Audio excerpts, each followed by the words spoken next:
Hello and welcome to Interview with a Storyteller. This is Lisette Alvarez, your host for Tales from the Hearth. And today I am joined by Diana Helmuth. Diana, please introduce yourself. Hi, I'm Diana Helmuth. I am an author, a freelance writer, former Silicon Valley startup person, baker, disgraced gardener, and avid backpacker, and maybe a witch, depending on who you ask. Well, welcome. And I'm really excited to talk to you about not just your own pathway through the wonderful world of the occult, multiverse of the occult, but also your journey as a storyteller, because not only have you done many of the interesting things that we will certainly talk about soon, you have now written 2 books. Well, the first book I wrote, it came out in, I want to say 2021. Difficult to remember. It came out during a COVID year. So, time had no meaning. But that is called How to Suffer Outside, a beginner's guide to hiking and backpacking. And that actually won the National Outdoor Book Award for Best Instructional in 2022, which I was pretty surprised and floored by, to be honest, because they don't usually give it out to humor books. I was very, very honored by that. And my second book, which is forthcoming, well, actually, I'm not sure when this is going to air, but it's coming out October 2023, is called The Witching Year, a memoir of Earnest fumbling through modern witchcraft, in which it is not prescriptive. It is not a how-to. Many witchcraft books are. This is a book about a person, a willing skeptic, who is me, trying to take all of the how-tos and then actually use them to turn themselves into a witch. That is the book that I am presenting to the world. I will say, for full disclosure, I received an advance copy of The Witching Year, which to some of my listeners will be like, that is perfect choice. Simon and Schuster to pick. I'm considered the patron witch of podcasting, of fiction podcasting at this point. Yeah. So this was a match made in, I can't say heaven or hell. Can't say heaven. Summerland? Summerlands. Yes, that's it. So I'm really excited to talk more about the experiences that you had, but also, because you are a writer, you're a storyteller yourself. I feel this journeying through life is a really appropriate model to explore storytelling as a path as well. So what we're going to be doing in this particular interview is we're going to ask Diana some of these questions of both as a storyteller and as an exploratory witchcraft practitioner, that where those places intersect. I'm really excited about this, and I'm excited the stories that you're about to tell. So I do want to first ask, how do you describe yourself as a storyteller? What, in terms of storytelling, which areas do you storytell in?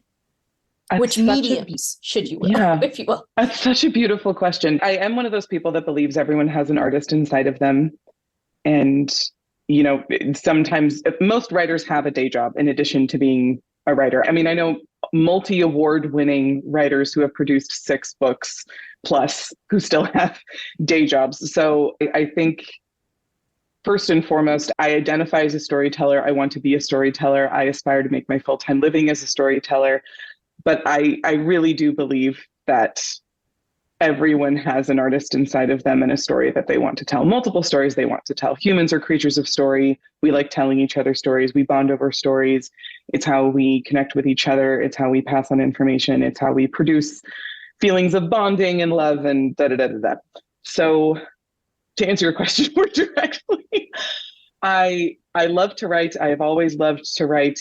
I think when you are discovering what kind of artist you are, it really is one of those things that is almost like an instinct coming out of you, whether you're the kid doodling in your binder in the middle of class, or you feel really drawn to write down words, or maybe you are a dancer, maybe you are an actor. I am also a dancer, definitely a hobbyist, not a professional, but I believe in telling stories through the body. I believe music has a profound way to tell stories in language that we don't necessarily have with our words, although I am not a musician.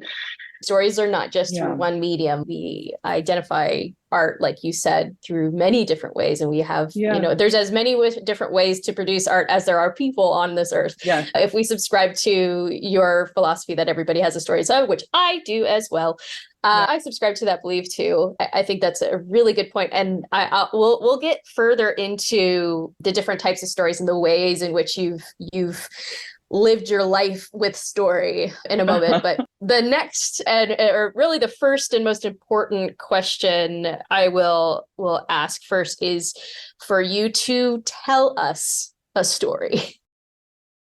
When I was a younger woman than I am now, I was hell-bent on the idea of being an adventurer.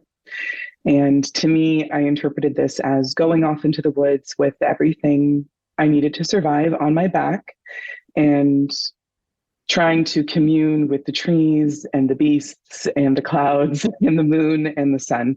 I always had a good time, even when I suffered immensely. I possibly had a good time because I suffered immensely. But on one of these times, I flew down to Patagonia in Chile and set about climbing to the top of a mountain, or nearly the top of a mountain, called Puyehue.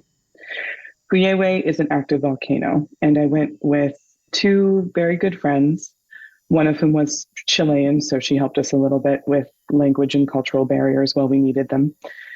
And we began the hike on the first day, leaving from an estancia, a farm, and we climbed up through the forest, up past where the tree stopped, and then emerged out of the top into this alien world. It was a land of rock and snow and streams and the biggest, bluest sky just presiding over it all like a god.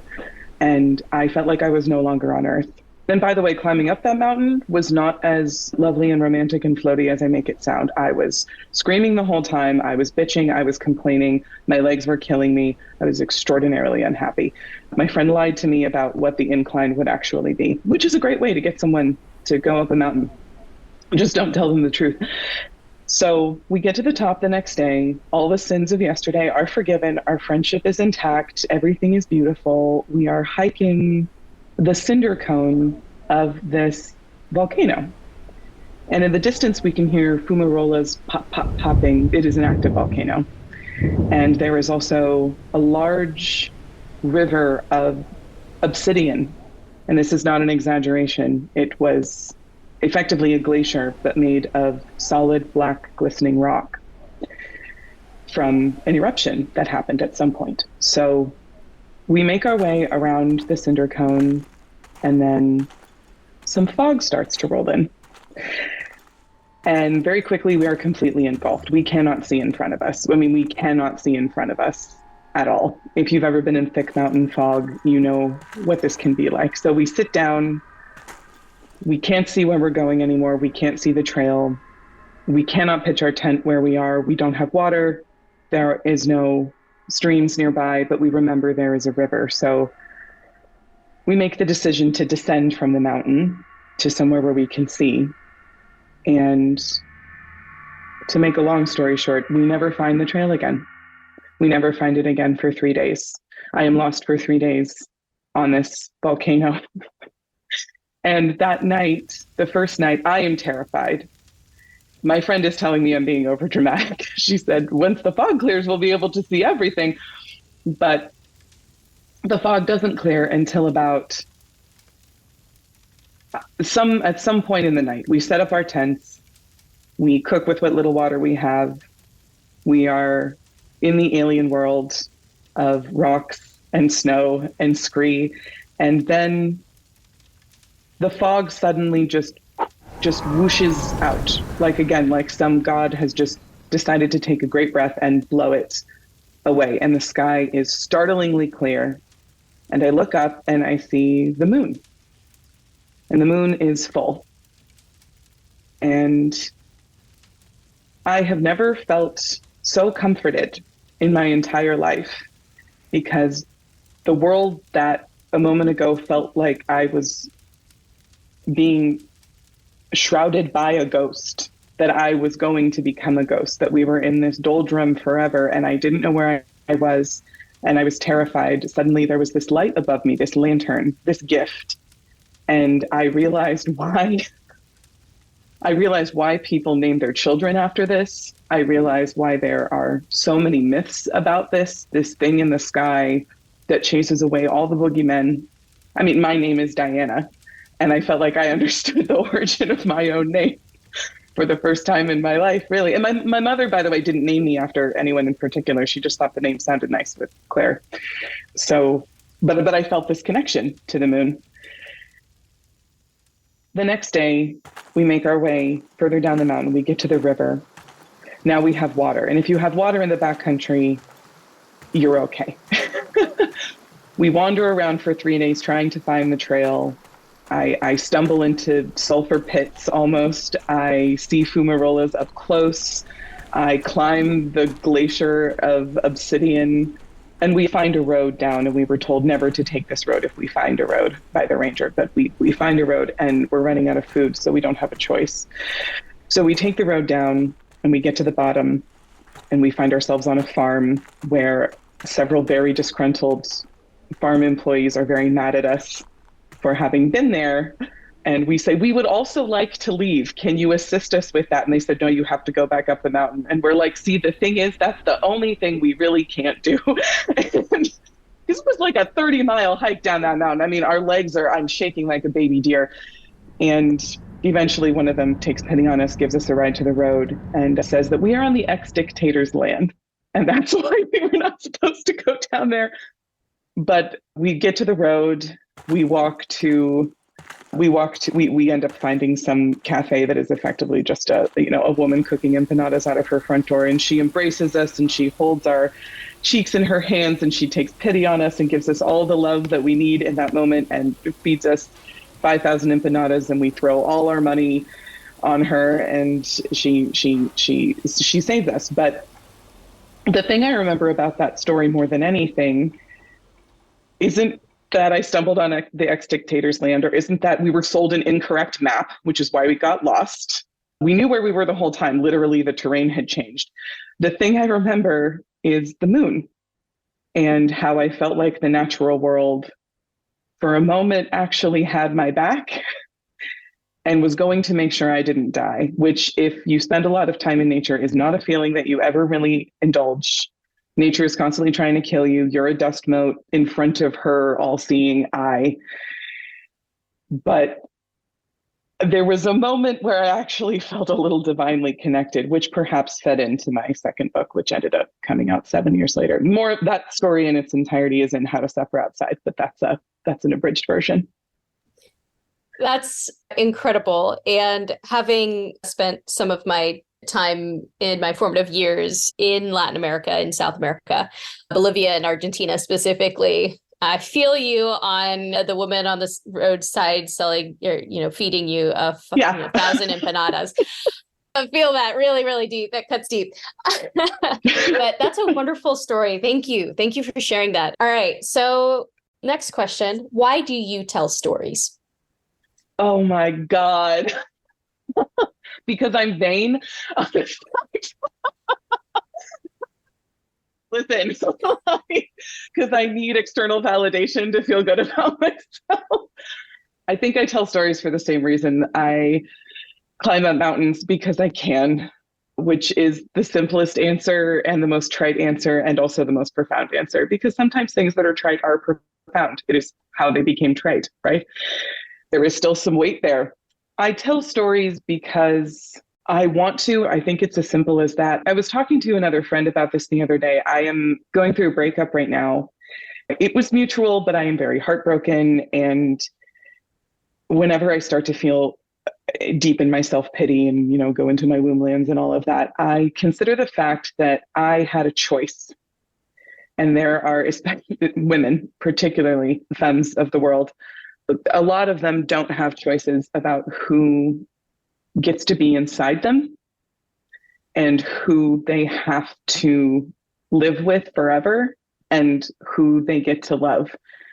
I get to choose that. And that's so fucked up, but it's true. And the fact that I have that agency is something I should not take for granted. And it's something I should actually celebrate, even though it should be a right for every single woman on the planet. It isn't. And so if I have the freedom to also tell stories, that is a gift. It is a privilege. It feels like a right, but it's not. It's a privilege. So from there, you consider, what stories can I tell that would be compelling? What stories can I tell that will further the cause of the human race to get to the Star Trek universe, which is ultimately what I really want to do. Like, if I'm being extremely self-aggrandizing, that's what I want to do. Do I always succeed? Probably not, but that's kind of what I hope to be able to do deep down. I have been criticized in the past for speaking too broadly and trying to apply what I think about humanity to my stories. And the constant feedback I get from my beta readers is just talk about you. Just talk about you. Stop trying to talk about what you think everyone else thinks. And I'm like, but who wants to hear about me? And they're like, don't you get it? It's not that everyone is obsessed with you. It's that if we watch you go through it, we relate to it. And that is the secret of memoir and autobiography, right? It's you're not really caring about this person just for existing. You're caring about them because you're watching them do something that you maybe want to do. There's a projection there. And I think the best way to generate empathy in someone is to have them project their own experience onto something else. Or onto another person's experience. That's how we generate empathy. So that's what I try to do with my nonfiction. And I only write nonfiction because I think fiction is like really hard.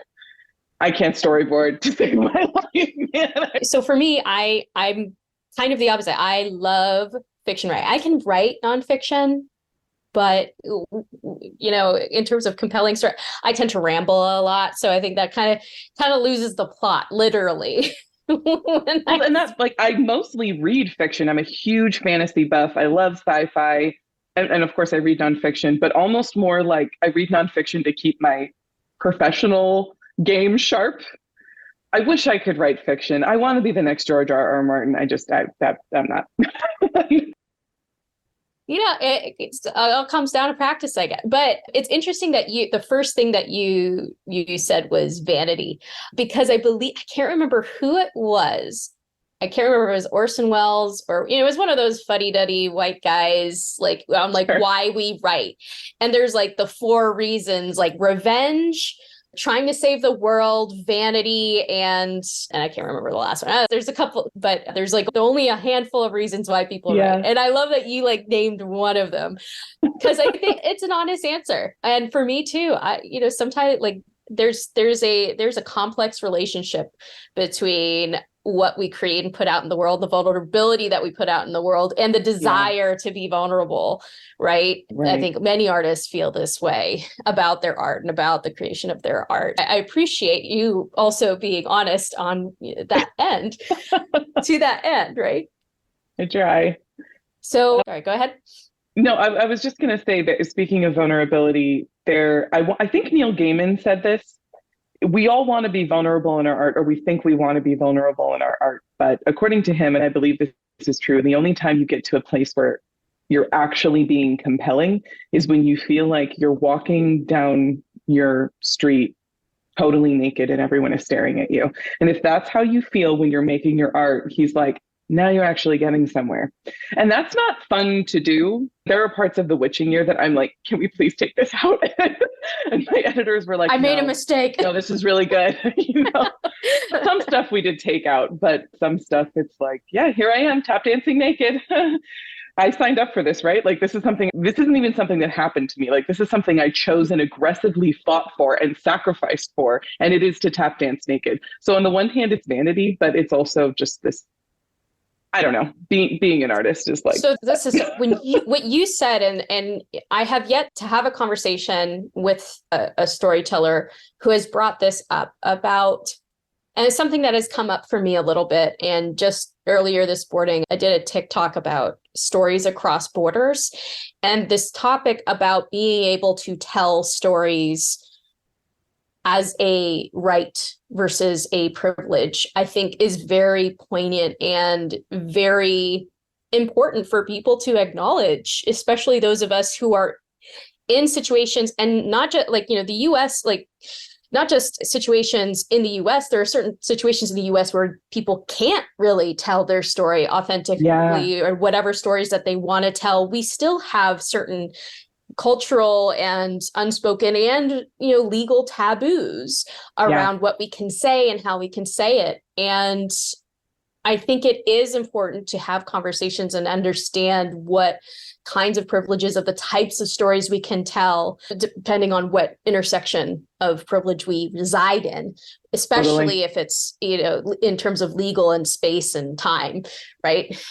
So I completely hear you on that too. Yeah. And the desire I have this opportunity where so many, not just, people around me in my current time, but in the past, my ancestors never had this opportunity that I might have. So I hear you deeply on that. So speaking of ancestors and kind of, being an example, did you ever have, while getting into writing, can you tell a story about a mentor or a writing group or a person who really helped push your storytelling to the next level, like where you felt like this, I'm going to the next level here, and something, some kind of lesson really just gave you that push forward?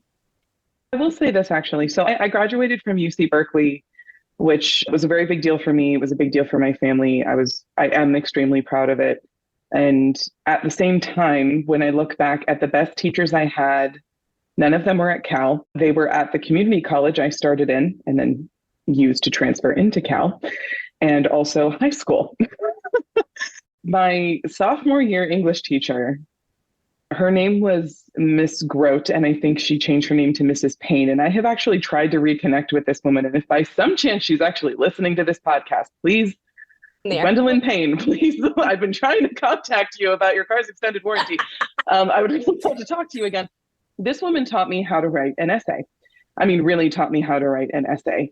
And she was extremely structured. She was not like, let's all get in touch with our feelings and let's all watercolor about the moon. That was not her approach. She was an engineer previous to being a teacher. She had an extraordinarily analytical mind. And she was like, this is how you structure a paragraph. This is how you structure an essay.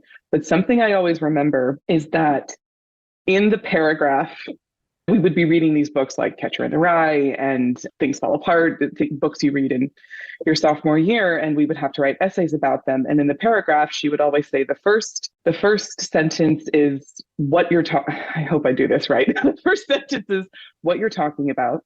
The second sentence is your interpretation. The third sentence is what that means. And the fourth sentence is the conclusion. And a lot of people mixed up the second and third. And she would always in my margins be like, I'm not asking you to repeat what you read. I'm not asking you to paraphrase. I'm asking you what you actually think that means. Like, do it again. Do it. What does it mean? What does it mean? Go deeper. Go one layer deeper. You're not going deeper. Go, and just was a hammer. And that improved I was 15. That class at a free public school did more for my writing. I had some great teachers also in community college. I graduated in anthropology. I did not graduate in creative writing or English or any other actual writing related degree.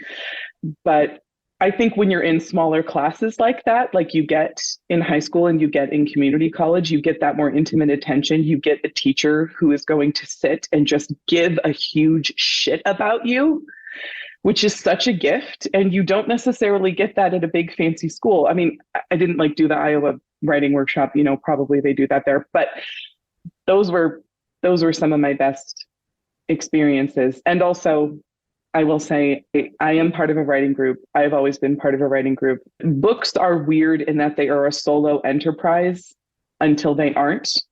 And building a book really does take a village. You have editors, you have beta readers, you have agents, and all of these people, as long as you believe that they are on your team, are going to make your book and your story. There's a lot of trust that goes into it. Like, you might be the CEO of your project, but you're not building the whole castle in the sky. This is a team project. And I love my beta readers. They have saved me from myself so many times and really just stopped me from making a colossal ass of myself. And they've also tempered me. Like, every week you have to show up and present your work to people who are going to tell you what's wrong with it. And that when you do that over and over and over and over and over again, you start to take it less personally, and then ultimately your art becomes significantly better. So if anyone out there is like, I'm thinking about being a writer, what I always say is like, my number one piece of advice is get a writing group. Make sure it's people you trust. Make sure it's people who give nourishing critique, like actually good critique. There is an art to critiquing. It can't just be, I like this or I don't like this. There is an art to it. But that's how a book gets written. We can't all be like Stephen King on cocaine in the 80s. Like, I don't know. I need a group anyway. But accountability is important. Yeah. There's some times where I wish I was Stephen King in the 80s, but I feel in the long run, it's better off to find a different way. Like most days I wish I was Stephen King in the 80s, but I'm not, and I never so we must stride forward into the future. Totally fair. So speaking of, all the having that kind of support network, and I think I've noticed this with quite a few of the other people that I've talked to too, that there is a recognition that the stories that we tell are intensely personal, are intensely ours. But as we move forward, as we develop as storytellers, more and more people start to kind of join in that path. So and I really love that story of what kind of lessons truly impact a storyteller in terms of our growth and the kinds of things that we need, like structure. But one of the other things I'm always curious about is that you mentioned earlier about this desire for this to be your life, which, I'm sure a lot of people listening here who are also storytellers and aspiring storytellers, including myself, we want this to be our life. There's something about this that truly is what we want to build a road to as we're going along to this that is sustainable. Along this process that you've been involved in, what has been a surprising lesson on developing this path for yourself as a storyteller? A surprising lesson. Well, this kind of echoes something I said earlier. I have a note above. I have a few different affirmations and bits of advice that I've hung above my desk. One is, what's the worst that could happen? Another is nothing is worth your stress. But the biggest one that is right above my monitor is just say what happened, because I have an issue with thinking what I'm writing, it's not enticing enough. It's not exciting enough. It's not compelling enough. Nobody wants to just hear about me. Nobody cares. It's not, I need to make it broader. I need to make it more applicable to more of humanity. I need to consider always what other people are thinking. I need to consider 5 other arguments. And the feedback I keep hearing from my editor and my beta readers is, you don't actually need to do that. Just write about you and yourself, but really actually do that. Because if you really actually do, it's not like I went to the store and I bought broccoli and then ate it. Yay, good night. Who cares? We're talking about the more you go inside to your own vulnerabilities and fears and experiences with trauma and love and grief, these things are relatable. That is the surprising truth about, I think, writing memoir, is that the further you go into your own experience, ironically, the more you are actually drawing in other people who are relating to what you've gone through. And maybe you can give them the gift of seeing it from a different perspective. Maybe you can give them the gift of just, watching someone else go through it and figuring out how they figured it out, or that they didn't. And they're still breathing, that is the gift of storytelling. So at first it feels very vain, but then I think ultimately when we look at someone go through something deeply personal, and I mean, they really get vulnerable and messy and gross with us, that's when we love it, is when we see the nasties, because that's the part that is actually relatable. So that's probably one of the most surprising lessons I've learned in my own writing, which is that the further I go inward, the more I am actually relating outward. That is and yeah, great. That is a great way to describe that sensation, because I think too, this goes to what it means to be a storyteller in like that is putting work out into the world. There is a desire to connect. It's not just to connect internally with the, like you said, like going deep and being able to tell the truth about yourself and what you're feeling. It's reciprocal. It's reciprocal back out, because there's a desire to take what's inside and pull it back out, and to just have some fucking validation. Yeah. That was also a big thing too. But it feels like a service for me when I am able to tell a story and somebody says this connected with me. It feels like I helped someone by doing the work that they didn't have to suffer as much.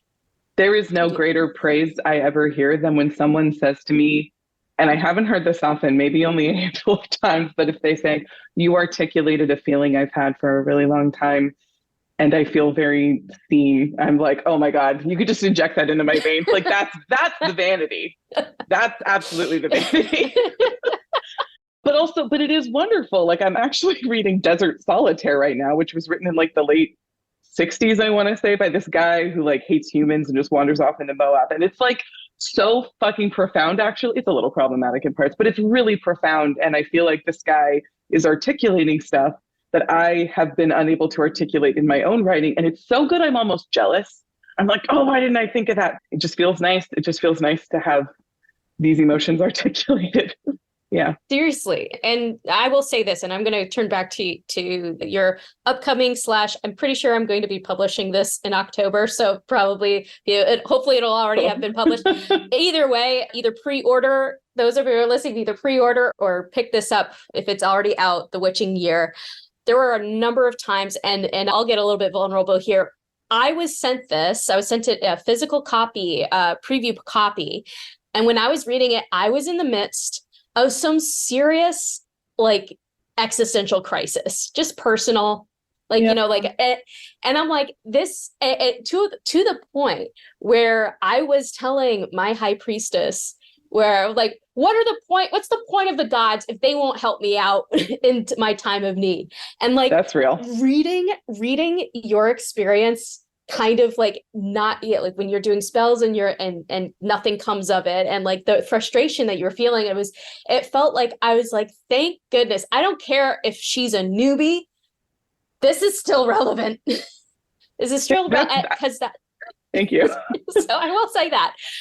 But one of the other things that I want to mention about that type of connection of like why we tell stories, why we put this out in the world as storytellers, I know for me, and I brought this up before we started recording, that I feel like storytelling for me is a spiritual path. It's a path that it feels, it's like a spirit, almost a spiritual commitment. This is what I want with my life. Mm-hmm. So I'm curious for you whether or not, and if you have a story about when you're being a writer intersected with the witching year and how it intersected.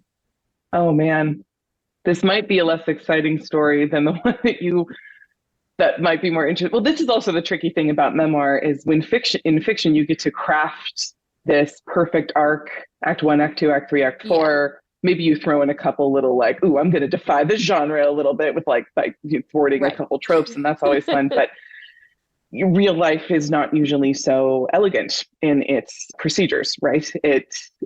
Things happen out of order. And I mean, in the witching year, everything that happened in the witching year happened. We did have to change the timeline just once or twice in very subtly. I was very defensive about it actually, but my editor was like, everybody does this. It's okay. It's okay if we say this happened in June when it really happened in July. It's fine. To create a compelling narrative, we basically had to do that because real life often needs to be coerced into doing so. I had always kind of been a writer, an essayist. I always excelled in English. I knew I liked writing, but the way that The Witching Year came about is How to Suffer Outside came out. It was a niche book. It did very well for its niche. I was incredibly proud of it. And my agent was like, okay, so what are we doing next? And I was like, I don't know. I'm trying to come up with like a really amazing idea. And I threw a bunch of ideas around. None of them were really clicking. And then one night I was talking to two of my friends who are in the book, Meg Elison and Lauren Parker. They are kind of my witch mentors throughout the book. They are both also authors. And I was getting into a fight with Lauren about astrology. I had written this essay for our weekly writing group about how I thought astrology was bullshit. And it was antithetical to the very thing that it said it wanted to promote, which was self-exploration, because it does not inspire self-exploration. It is a prescription for who you are based on your birth time rather than what has happened to you. And I just thought this was so offensive. I mean, I was just going off, and Lauren was like, you are going to get a new asshole torn out your back if you publish this essay. And the thing is, she was right. Like, I went back and I read that essay, and I make a lot of jumps that I should. It's really good. It never saw the light of day. Again, beta readers, save you from yourself. But we got into this broader conversation about astrology, and she was like, why is this actually pissing you off so much? Like, no one is being harmed, really. It's all pretty fluffy. Like, doesn't humanity have bigger problems to deal with, you know? And I said, I said what I said a moment ago, which is, I think I'm just annoyed because it's telling you what to do. And I don't think it's real. And she said, it would be really funny? Because in the essay, I also go into tearing apart the occult in general. And she said, what would be hilarious is if you spent a year trying to, like, got your chart read and then tried to live astrologically for a year and just saw what happened. And then Meg said, no, you should be a witch for a year and write about it and see what happens. And that would be the funniest shit I would have ever read. And that is this book. The next day I called my agent and I was like, so here's an idea. And she was like, I like it, write a proposal. So then I spent a month writing a proposal, and then we pitched it, and the editor was like, oh, the occult's really hot right now. This will be great. And I was like, yeah, I might be dunking on it, but then, spoilers, spoilers for those of you who have not read it. It's yes, there's dunking. There's a little bit of dunking. It's a respectful dunking. I want you to give more space to kind of say this for yourself too. But yeah. for me reading it, it was like I was reading this when I was also in the midst of like, all of this is bullshit. Why is nothing working? Why, right. What's the point? I feel like I don't have control over what I want out of my life. And your process of answering very, very similar questions was so authentic and so helpful for me in that moment. I will have to say the dunking, as someone who has been doing witchcraft for decades, was cathartic in some ways too. Well, I didn't actually want it to be, I'm saying dunk a lot because that was the origin story of the book. But when I sat down to write the proposal, I was very clear, like, I don't want this to be a dunkathon because I think people really make fun of neo-pagans all the time, which is total bullshit because these are just people who are trying to adhere to an environmentally friendly religion and embrace liberal values. They should not be dunked on. Everyone is already dunking on them enough. And I mean, leaving the book, I actually completely identify as a neo-pagan. Whether or not I identify as a witch, I am a neo-pagan firmly. But the dunking I tried to do was more on, very quickly, it just became my approach with the process, which is that this isn't so much dumb. It's that I feel dumb when I try and do it. Why? Let's talk about that third sentence in the paragraph, Miss Grow. Yes. Why? And that's like this entire book. That beautiful. Yeah. Chef's kiss. That's exactly what that was, is that exploration of the why. And I think that's something what I noticed while in terms of your style of writing in The Witching Year is that spiritual exploration and artistic exploration intersect, which I think is really beautiful. Yeah. Yeah, so it's not a dunkathon. I go into it being a willing skeptic, but again, this is not a book where it's like neo-pagans are stupid. That's not the book. No, it's I promise. Yeah, no, and I will. Yeah, to be crystal clear, it is. I would say it is a wonderful exploration of person's spiritual journey. If people are interested in that type of narrative, if you're feeling spiritually, existentially fraught, it's at least to feel some of that same type of connection. And also the the commitment to going through and doing the deep dive exploration and nuanced conversations around neo-paganism, I think was really, I really appreciate it, again, because I'm super interested in the occult and folk religions, like across the board. So my intellectual academic part of it was also well scratched. So thank you for that. Oh, good. I'm glad. Yeah. When I turned in my first chunk of it, my agent, who sort of helped me edit it, she was like, "You sound like you're writing a master's thesis." And I said, "Well, I want it to be clear that I did my homework." And she was like, "Diana, it's a little too clear right now." Like, we had to tone some of that back so it didn't come off so academic. And that should be better left to people like, Professor Ronald Hutton. And like, there are so many brilliant, Corey Thomas Hutchinson, there are so many brilliant academic folklore and occult writers out there that, the truth is I didn't need to be pretending to be them. They're doing a great job. I don't need to try. I don't have a PhD.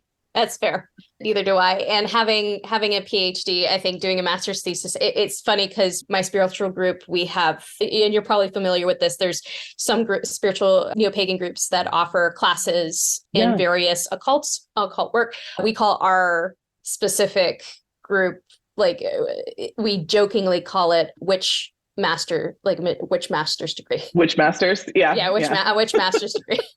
Because I'm gonna use that now. Yeah, the MWA. I love that.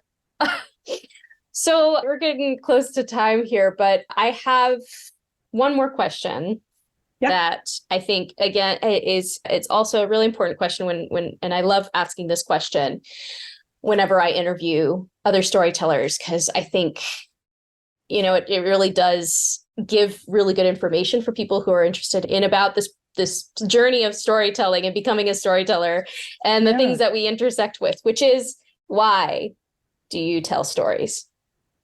Why do I tell stories? Well, I mean, again, it's because I can, because I am lucky enough to be in an intersection of privilege and hard work in my life that I can do the thing I really want to do. And to be honest, I don't know for how long I'm going to be able to do this full time. Writing isn't necessarily perfect. Like, there are still bad days. There are cons to it. But how my life is now compared to how it was when I was working at a startup, I have to say I will take these cons over those cons any day of the week, just in terms of stress levels, the ability to control my own schedule and things like that. But it's a gift, and it's one I might not have forever. I tell stories for the dopamine and the joy and the privilege of having someone tell me, "Thank you for articulating this feeling. Thank you for articulating this part of my human experience that I had trouble articulating." There's just no higher praise than that.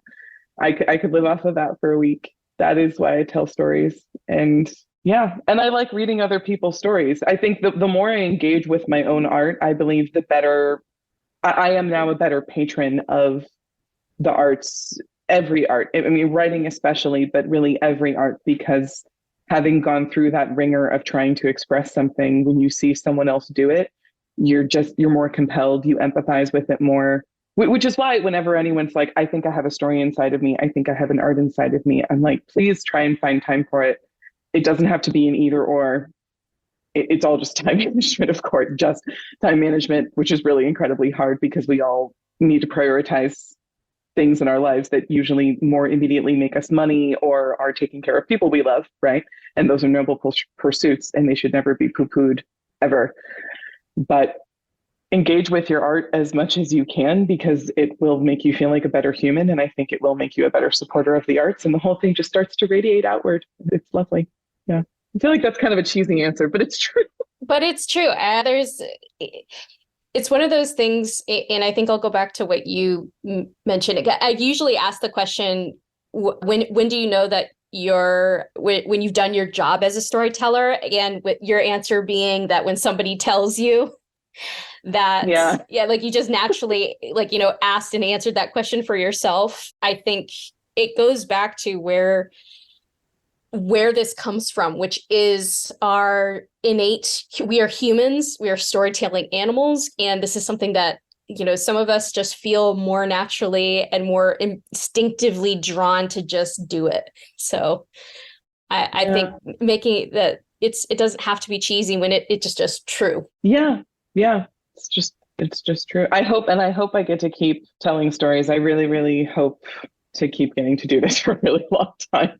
Well, if that's the case, Diana, then please let our listeners know, where can they find your work and why should they be reading your work?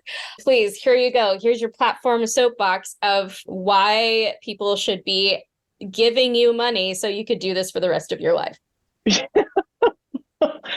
Wait, sorry. Is the question, where can people find me, or why should they be giving me money? Both. Okay. Where can they find you, your work, and why they should be giving you money, because your work is great, and that's me giving that thing. But yes, go ahead. Well, I should say you should give me money if any of my stories seem compelling to you, and if they don't, and that's fine, because we all have a finite amount of money in the world. The book I have coming out now is The Witching Year, a memoir of Earnest, Fumbling Through Modern Witchcraft. So if you have ever been curious about the occult, or wondered if you could ever be a witch, or find yourself engaging with a lot of witchcraft memes on Instagram or TikTok or whatever, this book is for you. It is not a beautiful, perfect memoir of someone who woke up and realized they were a witch, and then the moon started talking to them, and then the rest of their life was great.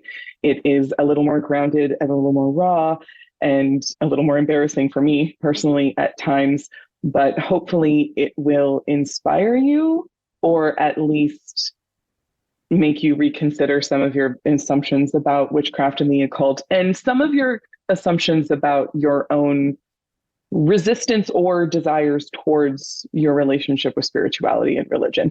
That is really what that book is about on a broad level. We didn't want to make it just for people who already identified as witches. This really is a book for, I like to think, everyone who's ever been curious about any kind of spirituality whatsoever. So if that seems up your alley, please feel free to pick it up, rent it from your local library. You can find me. My name is Diana Helmuth. I am on TikTok and Instagram and kind of on Twitter/X, but less so. And I do have a blog. You can find me at dianahelmuth.com. And yeah, I really you have a podcast too, don't you? Oh, well, what's funny is I don't actually have a podcast. I produce a podcast called Dave and Neil's Pop Culture Adventure, but I'm not actually on it. Well, if you want to support the podcast realm, yes. Yeah, we're doing a Twin Peaks rewatch right now, which is actually a lot of fun. So feel free to check us out, Dave and Neil's Pop Culture Adventure. I really do like hearing from people who have read something I've written. So if you find yourself curious about anything we've talked about here, please reach out to me. I don't have a jillion followers. I'm still pretty small beans in the grand scheme of things. And I really like talking to people and hearing from people who had something resonate with them. And I want to hear the art you're working on. I mean, will it resonate with me? Genuinely, I think that's really cool. So yeah, I like hearing from people. Please talk to me. Yes, I will be posting and linking to all of Diana's requisite links to all the various platforms and work in the show notes. So please review that, and please read The Witching Hour if you are interested. I think that was a great pitch, because it even as a long practicing witch myself, it was also great to read from my perspective too. Thank you. All right. That really means a lot. Thank you. Yes, you're very welcome. And thank you so much for joining Interview with the Storyteller. You've been a great storyteller to interview. Yeah. And to everyone listening, I hope you enjoyed this very enlightening and magical conversation. I got to throw some magical puns. I got to do some witch puns. We pretty much have to. Yeah, it's fair. It's necessary. Warranted. Yeah. And for everyone listening, I also have a pitch for myself. We're currently in the middle of the 2023 Storytelling Crowdfund campaign. So if you want to contribute, please head over to the stormfireproductions.com website. We have a handful of magical occult perks, so relevant to everybody's interest here, hopefully while listening. And yeah, the Crowdfund ends October 31st, Halloween, Samhain, however you want to. There was a great little like thing around the not knowing the pronunciation of Samhain because yes, it's the Gaelic, man. The Gaelic. when you're born with just speaking English your whole life, Gaelic is Gaelic's tricky. Yeah. So yes, we're crowdfunding until then. So thank you all for listening, and we will be back with a new Tales from the Hearth experiment December 1st. So stay tuned, and thank you for listening.